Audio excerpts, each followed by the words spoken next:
When the Vice President of the United States steps into one of Manhattan's most exclusive restaurants wearing simple, slightly wrinkled clothes, everyone takes notice, especially a dismissive waitress who can't hide her scorn. Little does she know she is humiliating the very man who has the power to transform her entire future. What happens next will shock everyone in the room, revealing a truth that changes everything. Welcome to Real Life Heroes, your channel for powerful, uplifting tales that spark conversation. If you find inspiration in this story, be sure to like, subscribe, and comment below. We value your thoughts, and your engagement helps us bring you more heartwarming narratives every single day. JD Vance, Vice President of the United States, steps through the grand glass doors of l'Etoile, a high-end restaurant in Manhattan's Upper East Side. Though his title commands respect and admiration from many, JD prefers not to flaunt his power or his wealth. On this particular evening, dressed in casual jeans, a simple shirt, and a jacket that shows signs of wear, he looks like any ordinary patron walking in from a busy day in the city. He quietly scans the opulent decor, hoping to choose a discreet table away from prying eyes. Crystal chandeliers twinkle overhead, casting a warm glow across the restaurant's plush seating and mirrored walls. But before JD can even settle into a chair, a waitress with a clipped stride and an air of superiority approaches him. Her name is Emily, one of l'Etoile's senior servers, known among the staff for her efficiency, precision, and, unfortunately, a tendency to judge patrons at first glance. Emily offers JD a disdainful glance, and in a tone dripping with condescension, she asks, "Are you sure you can afford to dine here?" The remark is loud enough for nearby tables to catch a hint of the tension.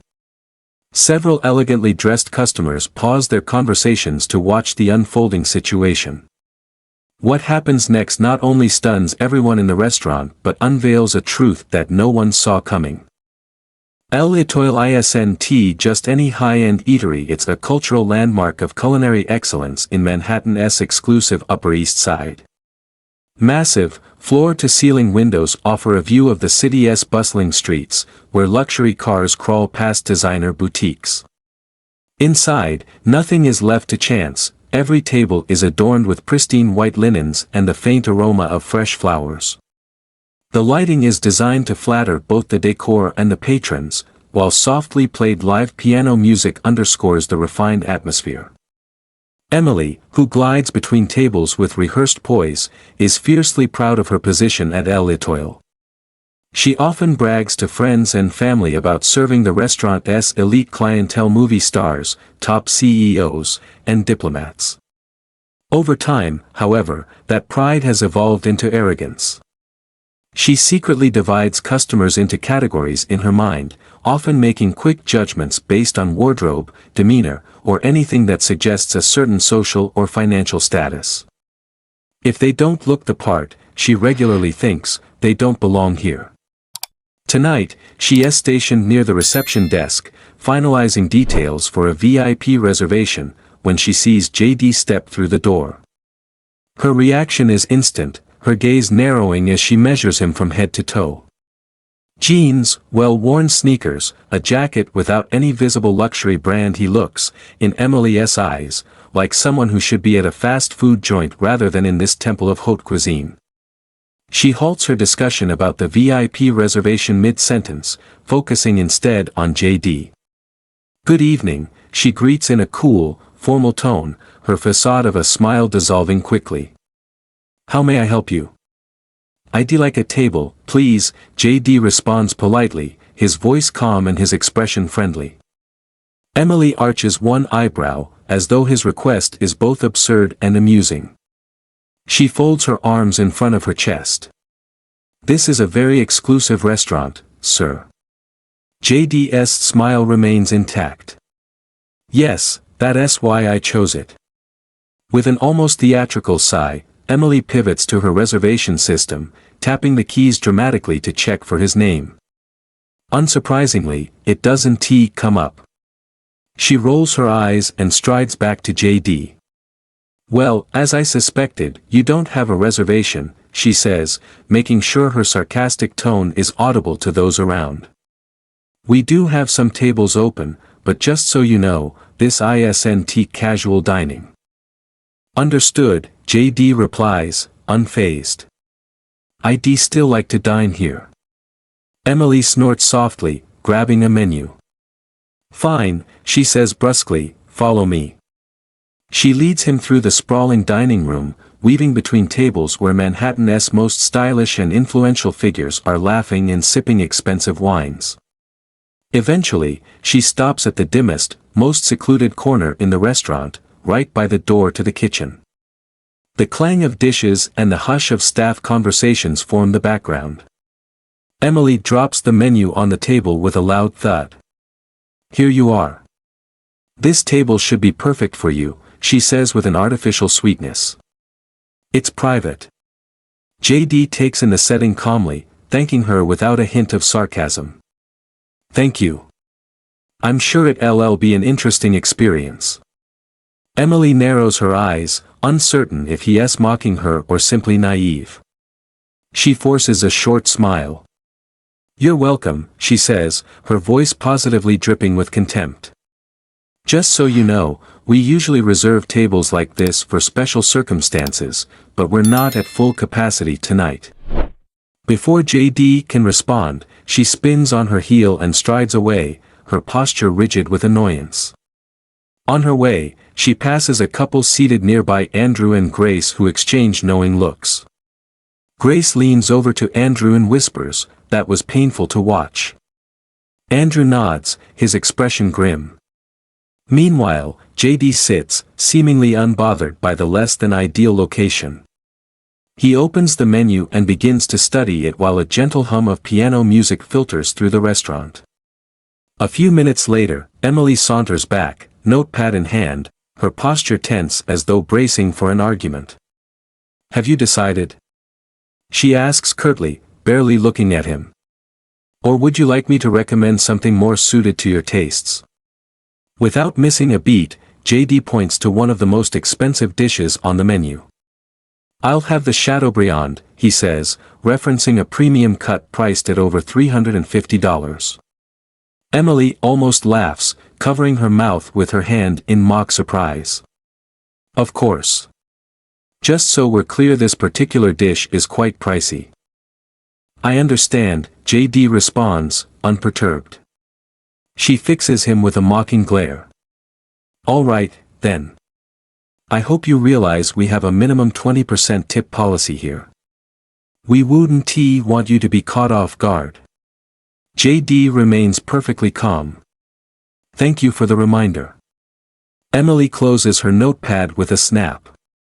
I'll make sure the chef prepares it exactly the way it's meant to be enjoyed, she says with false politeness. But, you know, sometimes people who order this kind of dish can't really appreciate it. JD nods, a faint smile still on his face. I'm looking forward to trying it. With that, Emily stalks off to the bar area, where she vents her frustration to another server, Marisol, who shifts uncomfortably, clearly embarrassed by Emily's attitude. Emily intentionally delays placing JD's order, prioritizing other more important tables. She stops to chat with a stylishly dressed couple in the center of the dining room, lingers at the bar to flirt with a bartender, and even serves cocktails to a table that isn't hers, all to leave JD waiting. From a distance, an elderly patron named Mr. Fletcher notices the situation. He is a longtime regular at El Etoile, known for his impeccable manners and refined palate. Tonight, he is quietly dining alone, and when he sees how Emily is treating JD, his brows knit in disapproval. Finally, Mr. Fletcher decides to approach JD's table. He walks over with a warm, gentle smile. Good evening, young man, he says softly. I hope I'm not intruding, but I've noticed you've been sitting here for quite some time without proper attention. JD looks up, surprised by the kindness in the man's voice. Good evening, he replies, returning the man's smile. Please, don't worry about me. I'm just waiting. Mr. Fletcher gives a knowing chuckle. Sometimes, maintaining composure is the greatest sign of strength, he says, leaning in a bit. Not everyone can do it. Their conversation is interrupted by Emily's sudden appearance. She has been keeping an eye on JD and Mr. Fletcher and seems less than pleased to see this exchange. "Sir," she addresses the elderly man in a polite but firm tone, "can I help you with something? I wouldn't want our valued customers to be disturbed." Mr. Fletcher raises an eyebrow, clearly unimpressed by her forced civility.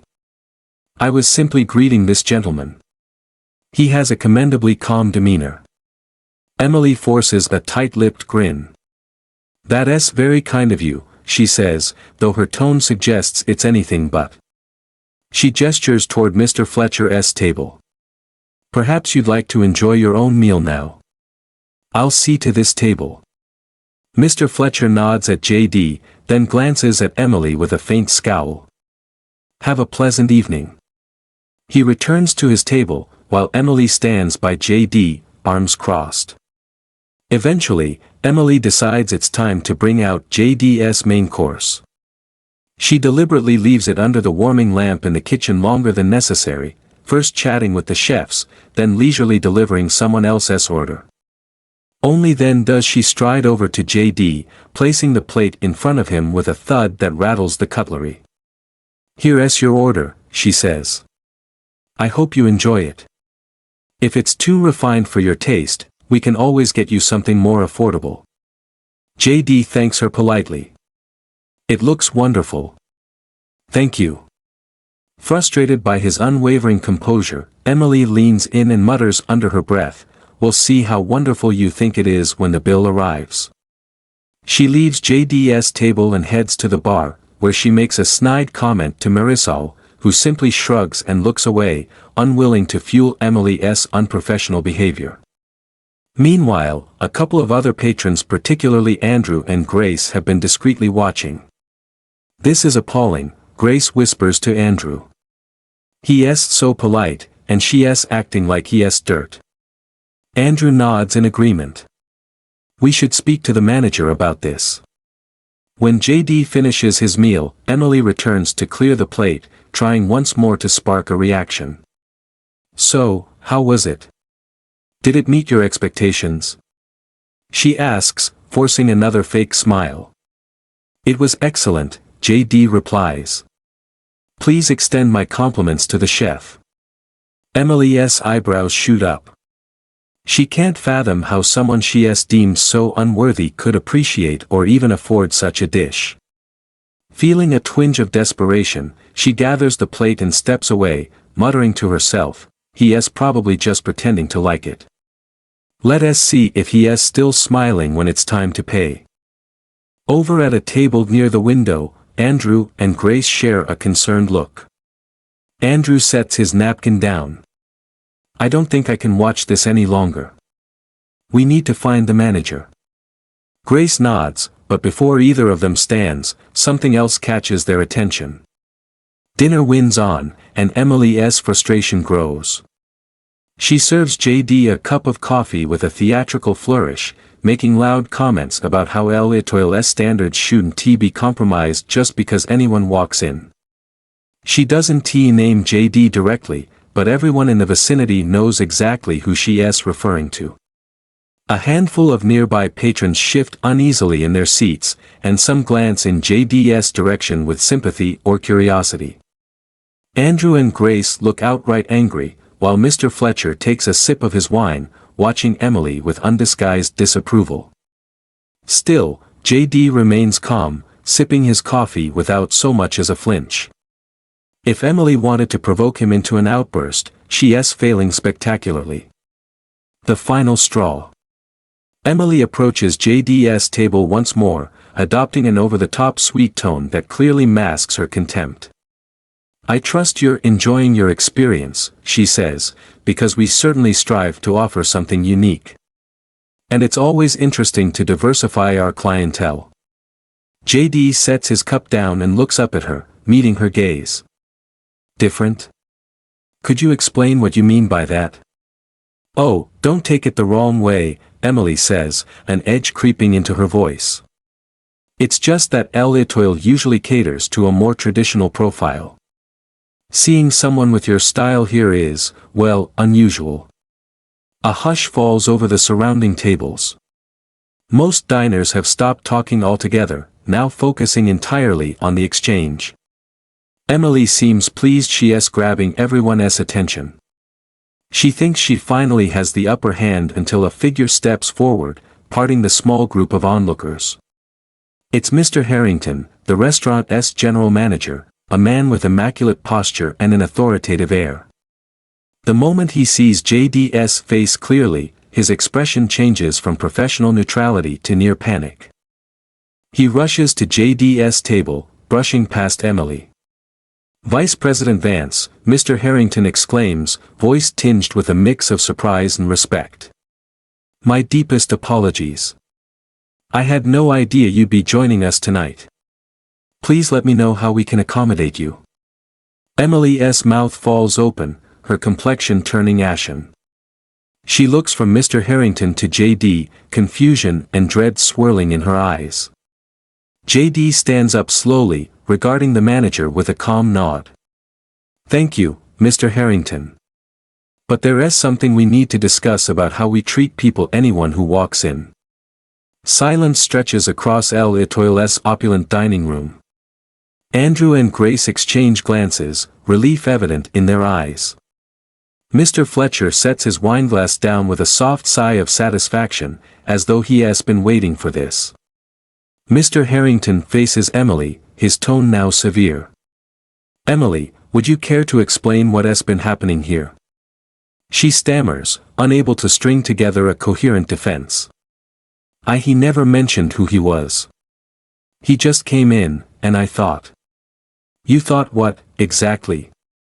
Mr. Harrington presses.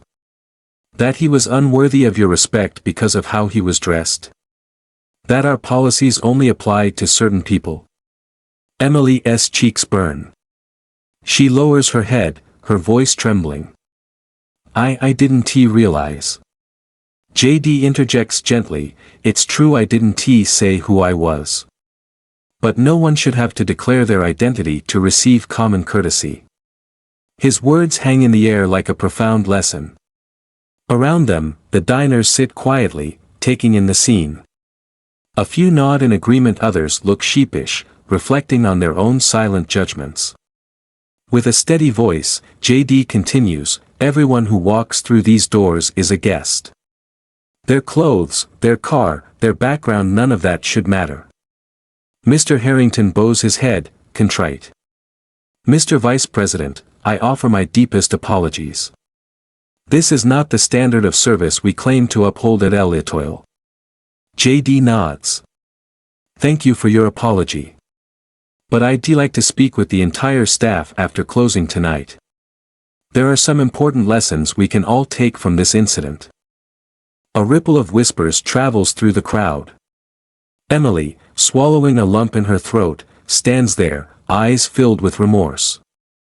She knows the gravity of her mistake, especially now that she has humiliated the Vice President of the United States, someone who also happens to have a stake in this restaurant's ownership, or at least holds enough influence to shape its direction. "Of course," Mr. Harrington says. "We'll arrange it immediately."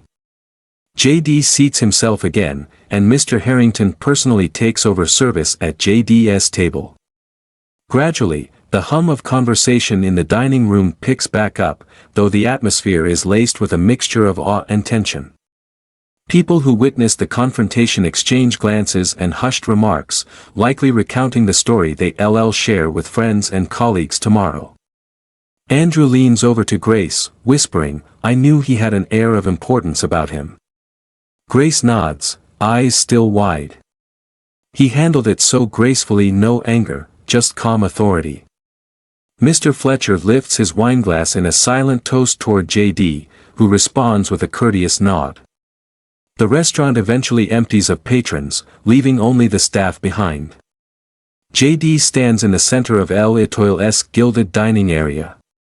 The crystal chandeliers still sparkle overhead, but now they illuminate only the gathered team. Emily stands at the back, tears glistening in her eyes as she stares at the floor. JD begins to speak in a measured tone that commands attention without a trace of condescension. We all make mistakes, he says. But what matters is how we respond afterward. Tonight, we witnessed what can happen when we judge people too quickly and forget the empathy we owe to one another. He pauses, scanning the faces of servers, cooks, bussers, and Mr. Harrington. Emily, he says, directing his attention to her, the way you treated me was more than just poor service. It was a judgment rooted in assumptions. But I want you to know this isn't an unforgivable mistake. It's a chance to grow. Emily looks up, tears threatening to spill over. I was so focused on the restaurant's reputation that I forgot what truly matters, she admits. I'm sorry, Mr. Vice President. I'm sorry to everyone. JD gives her a gentle nod. That apology is a good first step. But real change is a process that starts from within. Remember that every guest who walks in, no matter their appearance or background, deserves basic decency. He addresses the entire staff, his voice resonating through the silent room. In our world, it's too easy to judge at face value. But each person has a story we know nothing about. The smallest kindness can turn someone's day around, and the harshest word can leave a wound that never fully heals. When we welcome someone warmly, we're not just doing our job, we're recognizing their shared humanity. Mr. Harrington steps forward, clearly moved by JD's words. Mr. Vice President, your message is loud and clear. I promise that from now on, L'Etoile will be a place where every guest feels genuinely valued, no matter who they are or how they look. Thank you for reminding us of our deeper purpose. JD offers a small smile. I'm glad to hear it. Let us use this moment to build something better. With that, he offers a courteous nod and makes his way to the exit. The streetlights of Manhattan glisten outside, the rhythm of the city still pulsing with nighttime energy. JD steps onto the sidewalk, glancing back briefly at L'Etoile's facade. What happened tonight wasn't just about an awkward encounter or a rude waitress. It was a stark reminder that respect and kindness should never be reserved for a privileged few. Each person we meet, whether in a grand restaurant or a modest cafe, is worthy of dignity. In the days that follow, word spreads about the Vice President's unexpected visit and the lesson he left behind. Patrons share stories of how staff attitudes at L'Etoile have noticeably improved. Emily, once the embodiment of hasty judgments, becomes more attentive and considerate, even catching herself when old habits threaten to resurface. She greets every customer with genuine warmth, eager to make amends and grow from her mistake. The staff as a whole seems more cohesive, treating each other with respect and stepping in to help when someone is overwhelmed. A sense of camaraderie replaces the previous competition and elitism. Even Mr. Harrington changes certain policies, making sure that anyone who walks through L'Etoile's doors, whether in a designer suit or everyday clothes, receives the same high standard of service. A final word to the community. As the story of JD Vance's evening at L'Etoile circulates beyond Manhattan's borders, it sparks a larger conversation about kindness, empathy, and the dangers of judging people solely by their appearance. Schools use it as an example to teach students about respect. Community leaders share it in sermons, workshops, and local gatherings, highlighting how a single act, positive or negative, can set off a wave of consequences. People across social media platforms weigh in with their own experiences of discrimination or unexpected compassion. Hashtags celebrating kindness and inclusion begin trending, showing that the tale resonates with a broad audience.